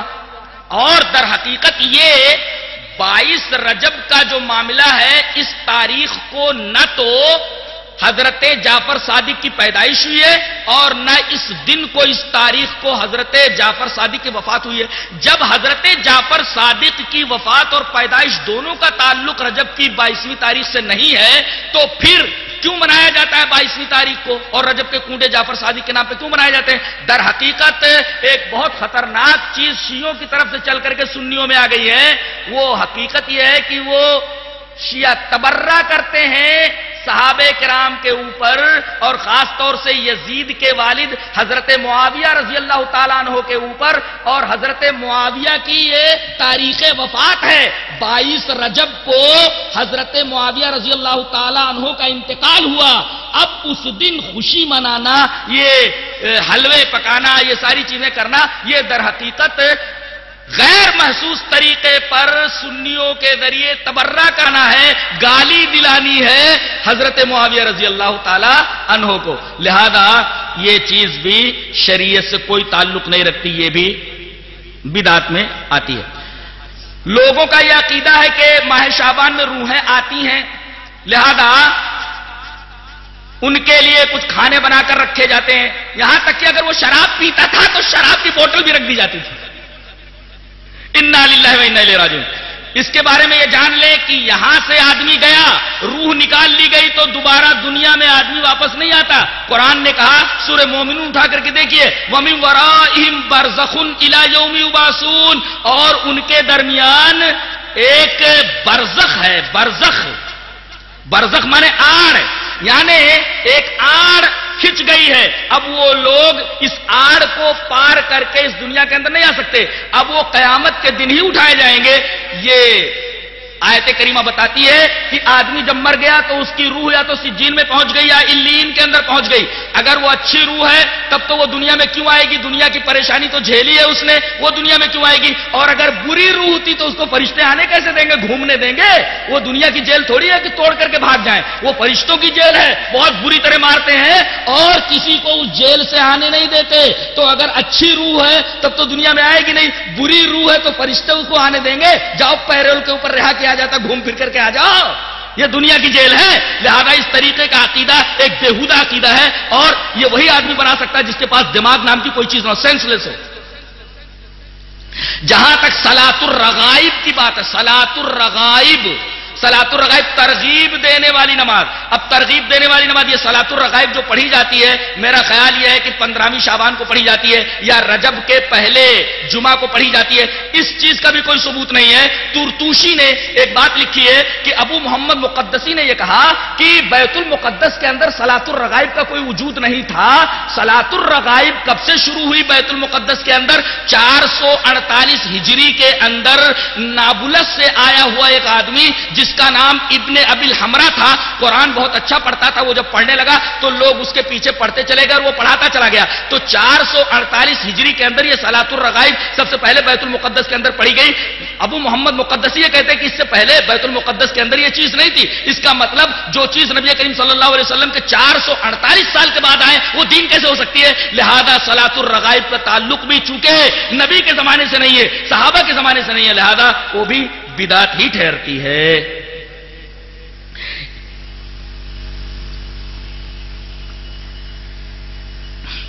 جہاں تک میت کے لیے تیجا کرنا، میت کے لیے دسواں کرنا، میت کے لیے چہلم کرنا، یہ ساری چیزیں جو ہیں یہ بھی بدعت کی قبیل سے ہیں۔ اس سلسلے میں آپ کے سامنے ایک روایت پیش کر دیتا ہوں۔ روایت اس طرح، وعن ابی ہریرہ رضی اللہ تعالی عنہ ان رسول اللہ صلی اللہ علیہ وسلم قال اذا مات الانسان انقطع عمله الا من ثلاثه الا من صدقه جاريه او علم ينتفع به او ولد صالح يدعو له، رواه مسلم فی کتاب الوصایا۔ حضرت امام مسلم اس حدیث پاک کو ایسے کتاب الوصیت کے اندر لائے۔ مولوی جو لفاظی کرتا ہے، مناظرے کی بات کرتا ہے، اس سے کہو ذرا ایک حدیث پڑھ کر کے سنا دو۔ قاسمی نے 1.25 گھنٹے تک تقریر کی لیکن ہر بات پر نبی کی حدیث پیش کی ہے۔ چل مناظرے کا دعویٰ کرنے والا، چل تو 10 حدیثیں پڑھ کر کے بتا، ورنہ قاسمی 1000 حدیثیں پڑھ کے بتاتا ہے۔ جی وہ تو شرائط طے ہوتے وقت ہی معاملہ گڑبڑ ہو جاتا ہے کہ مناظرے کی نوبت ہی نہ آئے۔ حق کہاں باطل کے سامنے ٹک سکتا ہے؟ لفاظی آدمی کچھ بھی کر لے۔ تو حضرت ابو ہریرہ فرماتے ہیں کہ رسول اللہ صلی اللہ علیہ وسلم نے ارشاد فرمایا کہ جب آدمی مر گیا تو اس کا عمل ختم ہو گیا مگر 3 چیزوں کا ثواب اس کو پہنچتا رہتا ہے۔ ایک تو صدقہ جاریہ، یعنی اپنی زندگی میں کچھ کر کے چلا گیا، یعنی سرائے بنوا دی یا کوئی اچھا کام جس کی وجہ سے لوگ فائدہ اٹھاتے ہوں، لوگوں کو فائدہ پہنچتا ہو، تو اس کا ثواب مرنے کے بعد ملتا رہے گا۔ یا علم چھوڑ کر کے گیا ہے، علم ایسا جو نفع دیتا ہو لوگوں کو، لوگ اس سے فائدہ اٹھاتے ہو، اس کا ثواب بھی مرنے کے بعد پہنچتا رہے گا۔ اور تیسری چیز، ایسی اولاد چھوڑ گیا ہے نیک جو دعا کرتی ہے۔ نبی کریم صلی اللہ علیہ وسلم نے اللہ کے ذریعے حصر کر دیا ہے کہ 3 ہی چیزوں کا ثواب ملتا ہے۔ یہ 3 ہی چیزوں کا ثواب ملنا اس بات کی دلیل ہے کہ یہ تمام چیزیں جو نکالی گئی ہیں، یہ سارا کھڑاگ جو کیا گیا ہے، اس کھڑاگ کے پیچھے صرف پیٹ ہے، معاش ہے، معاد نہیں، آخرت نہیں بلکہ پیٹ ہے۔ پیدا ہو تو کھاؤ، مر جائے تو کھاؤ، مرنے کے بعد بھی پیچھا نہیں چھوڑتے، تیجا کرو، یہ کرو اور پھر مولوی آ کر کے فاتحہ دیتا ہے اور آرام سے کھاتے۔ معلوم ہوتا ہے کہ یہ بھی شریعت ہی کا کوئی حصہ ہے، جبکہ شریعت میں اس کا کوئی ثبوت نہیں ہے۔ تو اس حدیث سے ان تمام چیزوں کا رد ہو گیا۔ انسان مر گیا تو اس کا عمل ختم ہو گیا، صرف 3 چیزیں پہنچتی ہیں۔ اب 3 چیزیں کون سی ہیں وہ بتا دی گئی اس حدیث کے اندر جو مسلم کتاب الوصیہ کے اندر ہے۔ اب اس روایت کو سامنے رکھ کر کے ساری چیزیں باطل ٹھہرتی ہیں، بدعت ٹھہرتی ہیں کہ اب آپ تیجا کر رہے ہیں، دسواں کر رہے ہیں، چہلم کر رہے ہیں، اس کا ثواب پہنچے گا۔ ارے کیسے پہنچے گا؟ نبی نے کہا کہ آدمی مر گیا، اس کا عمل ختم ہو گیا، اب 3 ہی چیزوں کا ثواب پہنچ سکتا ہے اس کو جو وہ خود کر کے گیا ہے۔ لہذا یہ چیز بھی بدعت ہوئی۔ ماہ شعبان میں آنے والی جو مردوں کی روحوں کا معاملہ تھا وہ بھی آپ کے سامنے رکھ دیا گیا۔ صلاۃ الرغائب کا بھی معاملہ آپ کے سامنے رکھ دیا گیا۔ ایک چیز اور بھی آپ کے سامنے رکھ دوں، نبی کریم صلی اللہ علیہ وسلم نے ایک بات فرما دی ہے۔ پہلے 2 حدیثیں پڑھتا ہوں، اس کے بعد تیسری حدیث، اس کے بعد ختم کر دیں گے۔ پہلی حدیث ہے وان عائشہ رضی اللہ تعالی عنہا قالت ان رسول اللہ صلی اللہ علیہ وسلم قال من احدث فی امرنا هذا ما ليس منه فهو رد، رواه مسلم فی کتاب الاقضیہ۔ حضرت امام مسلم اس حدیث پاک کو جہاں فیصلوں کا بیان ہے لائے ہیں، اور حضرت عائشہ رضی اللہ تعالیٰ عنہ اس روایت کی راویہ ہیں، اور میں نے پوری حدیث پڑھ دی ہے، میری عادت ہے میں پوری حدیث پڑھتا ہوں، حدیث کا ٹکڑا نہیں۔ حضرت عائشہ رضی اللہ تعالیٰ عنہ فرماتی ہیں کہ رسول اللہ صلی اللہ علیہ وسلم نے ارشاد فرمایا کہ جو ہمارے اس معاملے میں کوئی بات ایجاد کرے، ہمارے اس معاملے میں یعنی دین میں، دنیا میں کوئی ایجاد ہوتی ہے، کوئی بس بناتا ہے، کوئی سائیکل جو ہے بناتا ہے، پہلے زمانے میں سائیکل نہیں تھی، پہلے زمانے میں ہوائی جہاز بنا تھا، اس کا تعلق دنیا سے۔ نبی نے فرمایا ہمارے معاملے میں، دین کے معاملے میں کوئی آدمی اگر کوئی نئی چیز نکالتا ہے تو وہ بدعت ہے، وہ آدمی بھی مردود اور جس چیز کو اس نے نکالا ہے وہ بھی مردود۔ اچھا ایک حدیث پاک اور دیکھیے، وان عائشہ رضی اللہ تعالی عنہا قالت قال رسول اللہ صلی اللہ علیہ وسلم من عمل عملا ليس عليه امرنا فهو رد، رواه مسلم فی کتاب الاقضیہ۔ حضرت امام مسلم اس حدیث پاک کو ایسے کتاب الاقضیہ میں ہے، راوی حضرت عائشہ رضی اللہ تعالی عنہ ہے۔ حضرت عائشہ فرماتی ہیں کہ رسول اللہ صلی اللہ علیہ وسلم نے ارشاد فرمایا جو آدمی کوئی ایسا کام کرے جس پر ہماری مہر نہیں ہے تو وہ عمل مردود ہے. اب اس سوال کا جواب ہو گیا کہ دکھاؤ کہاں لکھا ہے کہ محرم نہیں کرنا، دکھاؤ کہاں لکھا ہے کہ قرآن اور حدیث میں کہ 11ویں نہیں کرنا.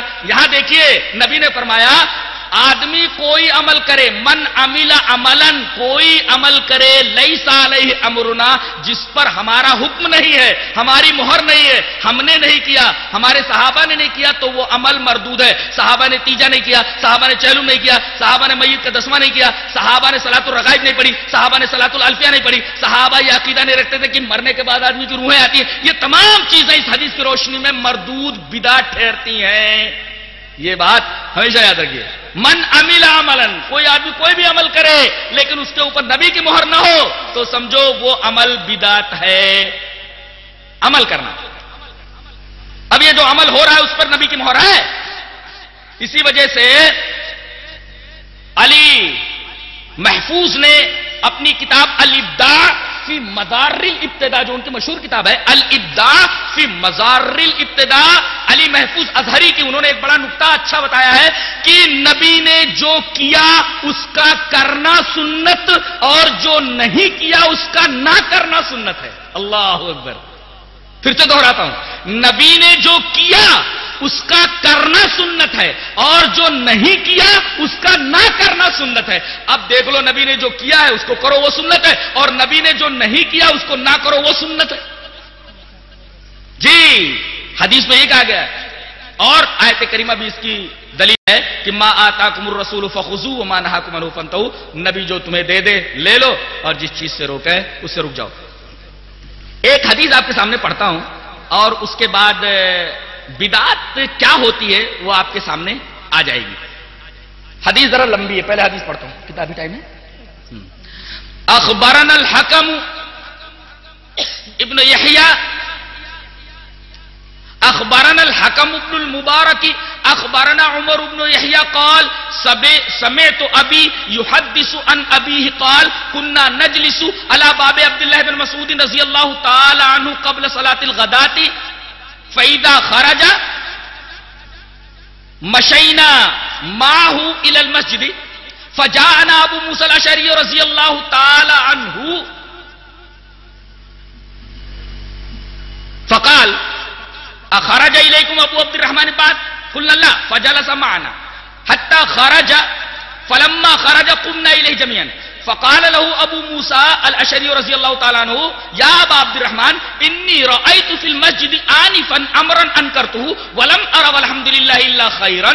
قال فما هو؟ فقال ان اشتفت تراه. قال رأيت في المسجد قوما حلقا جلوسا ينتظرون الصلاة في كل حلقة رجل وفي أيديهم حصى فيقول كبروا 100 فيكبرون 100 فيقول هللوا 100 فيهللون 100 يقول سبحوا 100 فيسبحون 100.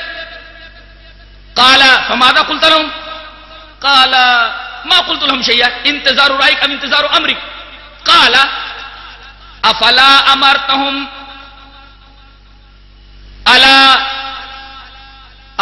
أمرتهم أن يعدوا سيئاتهم وزمنت لهم ألا يبي من حسناتهم شيء. ثم مضى ومضينا معه حتى أتى حلقة من تلك الحلق فوقف عليهم فقال ما هذا الذي أراكم تصنعون؟ قالوا يا أبا عبد الرحمن حسن نعد به التكبير والتهليل والتسبيح. قال فعدوا سيئاتكم فأنا ضامن ألا يبي من حسناتكم شيء. ويحكم يا أمة محمد ما أسرى حلقتكم هذه هؤلاء صحابة نبيكم متوافرون وهذه ثيابه لم تبلى وهذه آنيته لم تكسر فوالذي نفسي بيده إنكم على ملة هي أهدى من ملة محمد أو مفتته باب ضلالة.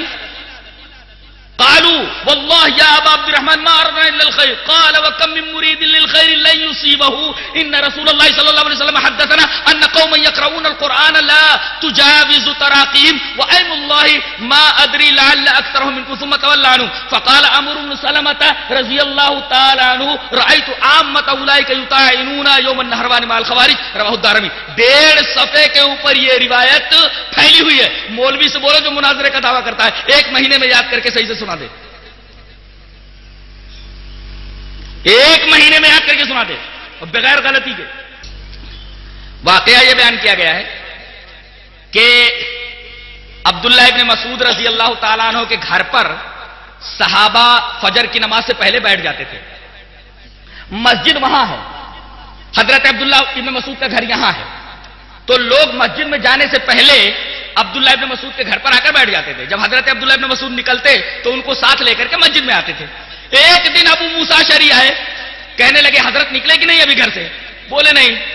اخرج الیکم ابو عبد الرحمن بعد, ابھی تک نکلے کہ نہیں؟ بولے لا نہیں نکلے. فجلس معنا, حضرت ابو موسیٰ اشعری بھی وہیں بیٹھ گئے. وہ مسجد سے ہو کر آئے تھے, پہلے مسجد گئے, اس کے بعد آ کر وہاں پوچھ رہے ہیں عبداللہ ابن مسعود ابھی نکلے کہ نہیں نکلے؟ بولے نہیں نکلے. بول وہیں بیٹھ گئے. تھوڑی دیر بعد عبداللہ ابن مسعود نکلے اور پھر ساتھ میں سب چلنے لگے, کھڑے ہو گئے. اب مسجد کی طرف جا رہے ہیں تو راستے میں ابو موسیٰ اشعری کیا بول رہے ہیں حضرت عبداللہ ابن مسعود سے؟ حضرت میں بھی مسجد سے ہو کر آ رہا ہوں اور میں نے مسجد میں ایک نئی چیز دیکھی, انکرتہ, یہ نبی کے زمانے میں نہیں تھی اور بالکل نئی دکھتی ہے اور دکھنے میں بہت اچھا الحمدللہ لگ رہا ہے. ولم ارى والحمدللہ الا خیر, دکھنے میں اچھی چیز دکھ رہی ہے. کہا کہ ایک نئی چیز اور دکھنے میں اچھی لگ رہی ہے, وہ کیا ہے بھائی بتاؤ؟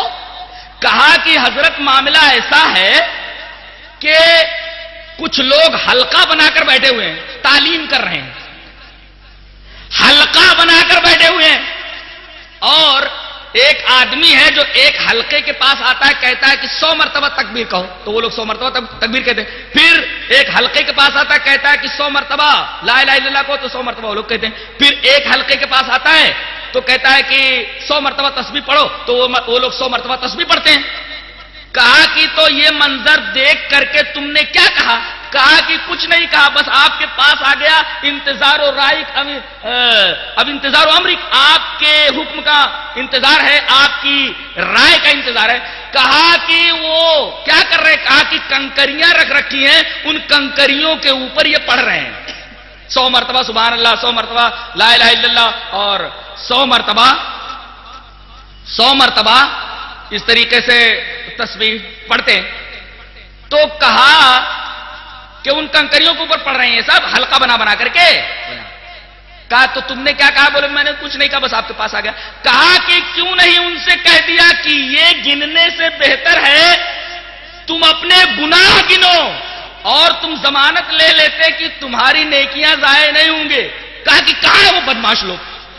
پھر چلتے ہیں, ثم مضینا معه, چل کر کے آئے تو دیکھا وہ لوگ حلقوں میں بیٹھے ہوئے ہیں. فوقف علیہ ثم آتا حلقۃ من تلک الحلق, ایک حلقے کے پاس آئے اور ان کے پاس کھڑے ہو گئے. فوقف علیہ فقال, ان کے پاس کھڑے ہو گئے, کہا ما هذا الذي اراكم تصنعون, یہ کیا ہے جو میں دیکھ رہا ہوں, کیا کر رہے ہو تم؟ ما هذا الذي اراكم تصنعون.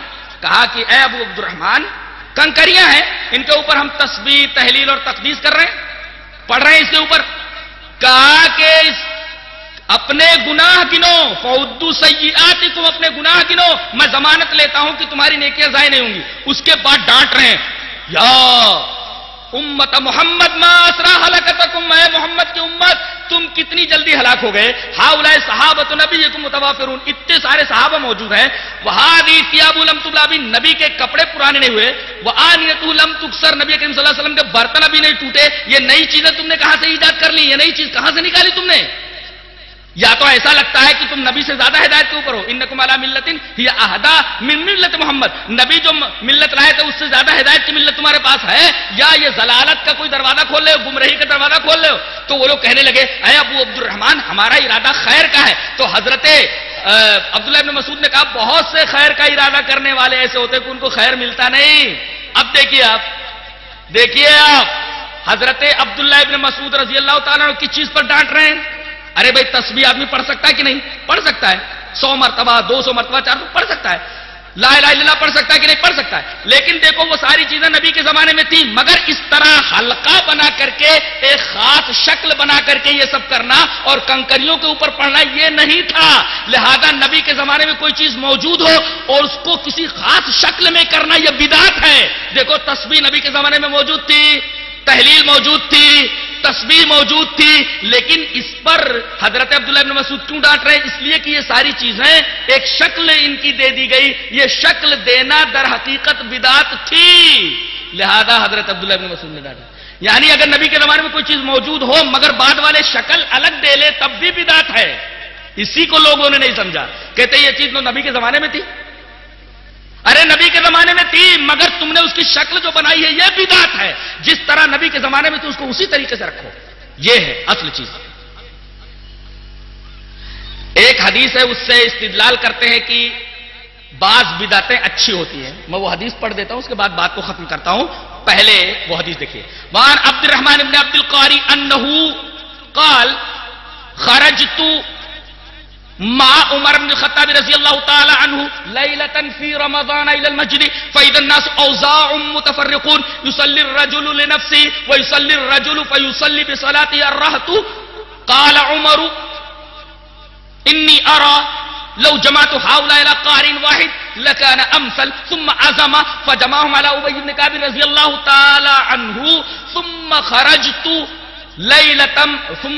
معه ليلة اخرى والناس يصلون بصلاة قارئهم قال عمر نعم البدعة هذه والتي ينامون عنها افضل من التي يقومون يريد اخر الليل وكان الناس يقومون اوله رواه البخاری فی کتاب صلاۃ التراویح۔ حضرت امام بخاری اس حدیث پاک کو ایسے کتاب صلاۃ التراویح کے اندر لایا ہے اور روایت پورے صفحے کی جو میں نے آپ کے سامنے پڑھ دی ہے، مناظرہ کریں گے بیچارے، ایک لائن تو پڑھ نہیں سکتے، حدیث کیا پڑھیں گے؟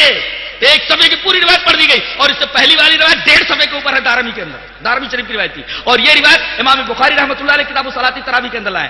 حضرت عمر رضی اللہ تعالیٰ عنہ کے خزانچی ہیں عبد الرحمن بن عبد القاری، وہ کہتے ہیں کہ میں عمر رضی اللہ تعالیٰ عنہ کے ساتھ مسجد نبوی کی طرف نکلا، دیکھا کہ ایک آدمی اکیلے تراویح کی نماز پڑھ رہا ہے، فَإِذَا النَّاسُ أَوْزَاعٌ مُتَفَرِّقُونَ، الگ الگ پڑھ رہے ہیں، ایک آدمی الگ تراویح کی نماز پڑھ رہا ہے اکیلا، اور ایک آدمی ایک جگہ تراویح پڑھ رہا ہے اس کے ساتھ چند لوگ پڑھ رہے ہیں، اس طرح کوئی آدمی اکیلا پڑھ رہا ہے، کوئی آدمی جماعت کے ساتھ پڑھ رہا ہے۔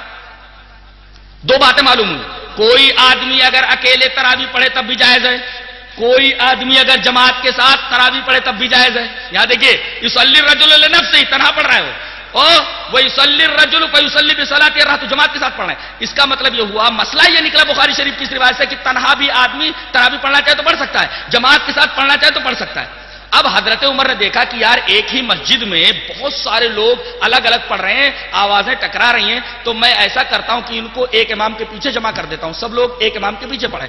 ابی ابن کعب کے بارے میں فرمایا آپ نے کہ کل سے تمام لوگ ابی ابن کعب کے پیچھے پڑھیں گے، کوئی تنہا نہیں پڑھے گا، اس طرح آوازیں آپس میں ٹکراتی ہیں۔ دوسرے دن پھر کہتے ہیں حضرت عبد الرحمن بن عبد القاری کہ میں حضرت عمر کے ساتھ نکلا، دیکھا کہ تمام لوگ اپنے قاری کے پیچھے، حضرت ابی ابن کعب کے پیچھے سب تراویح کی نماز پڑھ رہے ہیں۔ تو حضرت عمر نے یہ منظر دیکھ کر کے فرمایا نعم البدعۃ ھذہ، کتنی اچھی بدعت ہے یہ۔ دو مسئلہ معلوم ہوا نا، اکیلے تراویح پڑھ سکتا ہے جماعت کے ساتھ، یہ حضرت عمر نے نعم البدعۃ ھذہ کیوں کہا؟ بعض لوگ کہتے ہیں دیکھو بدعت بھی اچھی ہوتی ہے، بدعت بھی اچھی ہوتی ہے، یہاں بدعت جو ہے اپنے لغوی معنی میں ہے، کیا مطلب؟ کل کے مقابلے میں، بدعت مانے نیاپن، نیاپن، پہلے وہ چیز ایسی تھی اس کے بعد اب ایسی ہو گئی، تو نبی کے زمانے کے مقابلے میں اگر ہوتی تب تو بدعت ہوتی، حرام ہوتی، لیکن حضرت عمر اس کو بدعت اس وجہ سے کہہ رہے ہیں کہ کل کے مقابلے میں یہ نئی ہے، بدعت مانے نیاپن، کل کے مقابلے میں۔ کل کیا کر رہے تھے لوگ؟ ایک آدمی اکیلا پڑھ رہا ہے اور ایک آدمی جو ہے پڑھا رہا ہے، اس کے ساتھ چند آدمی پڑھ رہے ہیں، سب کو ایک ساتھ کر دیا، تو کل کے مقابلے میں یہ نیا ہے۔ نبی کریم صلی اللہ علیہ وسلم کے زمانے کے مقابلے میں نیا ہوتا تب بدعت ہوتی، اور حضرت عمر یہ نہیں کہنا چاہتے، اس لیے کہ حضرت عمر ایسا کیسے کہہ سکتے ہیں؟ نبی نے تو 3 دن سب کو جماعت کے ساتھ تراویح کی نماز پڑھائی ہے، اور بدعت وہ ہوتی ہے جس کی نظیر نبی کریم صلی اللہ علیہ وسلم کے زمانے میں نہ ہو۔ نبی کریم صلی اللہ علیہ وسلم نے 3 رات تو پڑھائی ہے نا تراویح، اس کو حضرت عمر بدعت کیسے کہہ سکتے ہیں؟ حضرت عمر نے جو بدعت کہی وہ کل کے مقابلے میں، کل جو لوگ اس طرح پڑھ رہے تھے اب ایک امام کے پیچھے سے پڑھ رہے تو کل کے مقابلے میں یہ نیاپن بہت اچھا ہے. نعم البدعۃ ھذہ، یہ معنی ہے نعم البدعۃ ھذہ کا. اس سے لوگ استدلال کرتے ہیں کہ بدعتیں بھی بعض اچھی ہوتی ہیں بعض بری ہوتی ہیں، جبکہ ہر بدعت گمراہی ہوتی ہے. نبی کریم صلی اللہ علیہ وسلم کی وہ حدیث جو ابھی جابر بن عبداللہ سے آئی تھی، جسے امام ابن ماجہ کتاب الصیام کے اندر لائے ہیں، اس کے اندر کلو بدعت ضلالہ، ہر بدعت گمراہی ہے. کوئی بدعت اچھی ہو ہی نہیں سکتی، کوئی بدعت حسن ہو ہی نہیں سکتی.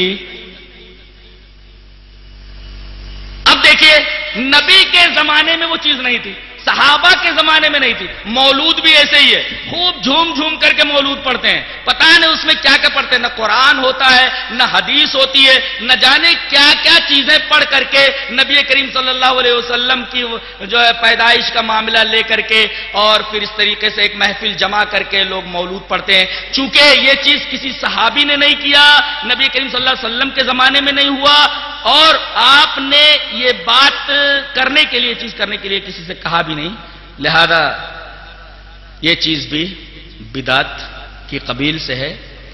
اور جس قدر خطرناک شرک ہے اس سے زیادہ کم خطرناک بدعت نہیں ہے. شرک کرنے والے کے بارے میں نبی کریم صلی اللہ علیہ وسلم کی حدیثیں دیکھیے، خود آیت قرآنیہ دیکھیے کہ اللہ سارے گناہ بخش سکتا ہے مگر شرک کو نہیں بخشے گا. اب کتنا خطرناک ہے معاملہ شرک کا، اس سے کم خطرناک چیز بدعت نہیں ہے. اور اگر اتنی خطرناک چیز نہ ہوتی تو نبی کریم صلی اللہ علیہ وسلم کی اتنی حدیثیں بدعت کی تردید میں نہ ہوتی. اور حدیثیں تو چھوڑیے، ہر خطبہ جو آپ کا ہوتا تھا، کوئی خطبہ ایسا نہیں ہوتا تھا جس کے اندر آپ نے بدعت سے لوگوں کو ڈرایا نہ ہو. میں یہ کہتا ہوں کہ جس طرح آدمی کو شرک سے بچنا چاہیے، اسی طریقے سے آدمی کو بدعت سے بھی پرہیز کرنا چاہیے. اس لیے کہ شیطان سب سے پہلے یہ کوشش کرتا ہے کہ آدمی کو شرک میں مبتلا کر دے. جب یہ دیکھتا ہے کہ آدمی شرک میں مبتلا نہیں ہو سکتا، ذرا کٹر ہے، تو کوشش یہ کرتا ہے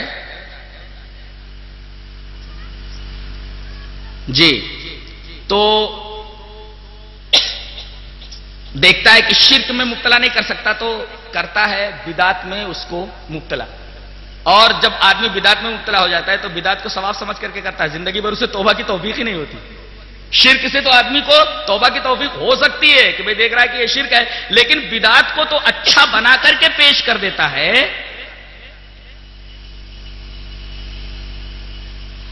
تو ان تمام چیزوں سے پرہیز کرنا چاہیے، جس طرح آدمی شرک سے پرہیز کرتا ہے بدعت سے بھی پرہیز کرنا چاہیے. 2 سوالات اور آئے ہیں. مقامی لوگ جمع بین صلاتین کر سکتے ہیں کہ نہیں؟ جی ہاں ہے. مسلم کی روایت اٹھائیے کتاب صلاۃ المسافرین کی کہ رسول اللہ صلی اللہ علیہ وسلم نے ظہر اور عصر کو ایک ساتھ پڑھا، مغرب اور عشاء کو ایک ساتھ پڑھا، من غیر خوف ولا سفر. آپ کو کوئی خوف بھی نہیں تھا اور سفر میں بھی نہیں تھے آپ، یعنی آپ مدینہ ہی میں تھے. تو بلا عذر کے بھی، کوئی عذر نہ ہو، آدمی کبھی کبھی جمع بین الصلاتین کر سکتا ہے، عادت نہ بنا لے. کبھی کبھی 2 نمازیں ایک ساتھ پڑھ سکتا ہے، ظہر اور عصر ایک ساتھ اور مغرب اور عشاء ایک ساتھ، عادت نہ بنا لے. مقامی حضرات بھی پڑھ سکتے ہیں کبھی کبھی، اور سفر کے اندر تو اجازت ہے، آدمی 2 نمازوں کو ایک ساتھ پڑھ سکتا ہے. اسی طریقے سے ایک سوال اور بھی ہے کہ کوئی آدمی اگر کتابوں اور CD وغیرہ سے دین کی دعوت دے رہا ہے تو اس کا معاملہ کیا ہے؟ میں یہ کہتا ہوں کہ ایجادات کا جہاں تک معاملہ ہے، جو دنیاوی چیز سے تعلق رکھتی ہیں، نبی کریم صلی اللہ علیہ وسلم نے اس سے منع نہیں کیا ہے. ہر بہترین ایجاد آپ اس سے فائدہ اٹھائیں، شرط یہ ہے کہ وہ اسلام کے کسی اصول سے نہ ٹکراؤ. اور موبائل دیکھیے، موبائل ہے، موبائل سے کتنا فائدہ ہے. عرب تو کہتا ہے الجوال نعمت من نعم اللہ، موبائل تو اللہ کی نعمتوں میں سے ایک بہت بڑی نعمت ہے. آج ہزاروں میل کا، سینکڑوں میل کا سفر منٹوں میں طے ہو جاتا ہے. پوری دنیا مٹھی میں آ گئی ہے انسان کے. کتنی بڑی نعمت اللہ تبارک تعالیٰ نے ہمیں دے دی ہے موبائل کی شکل میں. لیکن اگر آدمی اسی موبائل سے جو اللہ کی ایک بہت بڑی نعمت ہے غلط فائدہ اٹھانے لگے تو، غلط چیز کرنے لگے تو ظاہر ہے کہ وہ ناجائز ہو جائے گا. اسی طریقے سے جہاں تک CD کا معاملہ ہے، اگرچہ وہ تصویر ہے لیکن اس کے ذریعے اگر آدمی دین کا کوئی کام کر رہا ہے تو اس کے جواز میں کوئی شبہ نہیں ہے. تمام علماء اسلام جو عرب کے ہیں اس بات پر متفق ہیں. اس لیے کہ آپ دیکھیے کہ باقاعدہ وہاں کی نماز جو ہے ریلیز ہوتی ہے، مسجد نبوی کی ہے، مسجد حرام کی ہے، اور باقاعدہ وہاں کے علماء کی کیسٹس وغیرہ آتی ہیں. اگر اتنا سیریس میٹر ہوتا یہ تو اس پر پہلے عرب کے علماء قدغن لگاتے اور عرب کے علماء اس کے اوپر روک لگاتے. لیکن چونکہ اس کا جواز ہے، دینی کام اس سے کیا جا سکتا ہے، نئی نئی ایجادات سے فائدہ اٹھایا جا سکتا ہے جس کا تعلق دنیا سے، اس میں کوئی وہ شک نہیں.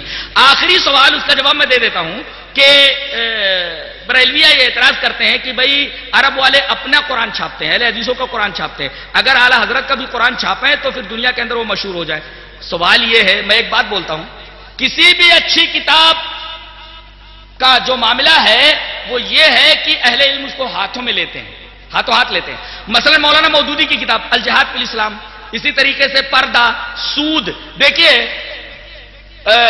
مولانا مودودی کا جو منہج تھا وہ عرب کے جو شیوخ ہیں، عرب کے جو علماء، اس منہج سے بالکل الگ تھا. لیکن اس کے باوجود ان کی کتابوں کو ہاتھوں ہاتھ لیا گیا. الجہاد فی الاسلام پر شاہ فیصل ایوارڈ دیا گیا. جن کو مولانا مودودی صاحب کو. حجاب دیکھیے، پردہ کی کتاب دیکھیے، سود کی اس کے رد میں جو کتاب لکھی گئی اس کو دیکھیے آپ. تو اگرچہ منہج یا طریقہ یا مسلک مختلف تھا لیکن کتاب بڑی اچھی تھی. مذہب اور مسلک کے اختلاف کے باوجود مولانا مودودی کی کتابیں عرب سے چھپی. الجہاد فی الاسلام ہے، حجاب ہے، پردہ ہے، سود ہے. اسی طریقے سے وحید الدین خان کی کتاب الاسلام یتحدی، مذہب اور جدید چیلنج. حالانکہ وحید الدین صاحب کی فکر سے عرب کے علماء متفق نہیں ہے، لہذا اس کے باوجود بھی ان کی کتابیں بہت چھاپی گئی. اگر یہ کتاب اس لائق ہوتی اعلی حضرت کی تفسیر کی کتاب تو اہل علم تمام تعصبات کو بالائے طاق رکھ کر کے اس کتاب کو ضرور چھاپتے. اہل علم نے اس کتاب کی طرف توجہ اس وجہ سے نہیں دی، اس وجہ سے کہ اس کتاب کے اندر، اس تفسیر کے اندر یا اس ترجمے کے اندر بہت ساری خرابیاں عقائد کی موجود تھیں. اگر اس کو چھاپ کر کے دنیا کے اندر بھیج دیتے تو یہ گناہ ہوتا. اسی وجہ سے اس کتاب کے اوپر اہل علم نے کوئی توجہ نہیں دی. اور میں یہ کہتا ہوں کہ آپ گداگر ہیں، بھیک مانگ رہے ہیں. آپ یہ رضا صاحب کی جو امت ہے وہ کیا کر رہی ہے؟ ان کو چاہیے کہ اس کتاب کو ہر گھر میں پہنچائے. عرب کے اوپر کیوں نگاہ رکھے ہوئے ہیں؟ وہ گداگر ہیں کیا؟ بھکاری ہیں کیا؟ وہ خود اپنا کام کریں. عربوں کا رونا لے کر کے کیوں بیٹھ گئے ہیں؟ جی اور کیا سوال ہے؟ صلاۃ التسبیح کے بارے میں علماء اہل حدیث کا بھی آپس میں اختلاف ہے. بعض لوگ یہ کہتے ہیں کہ درست ہے، لیکن جہاں تک میں سمجھتا ہوں کہ یہ روایت ضعیف ہے، لہذا اس سے بچا جائے.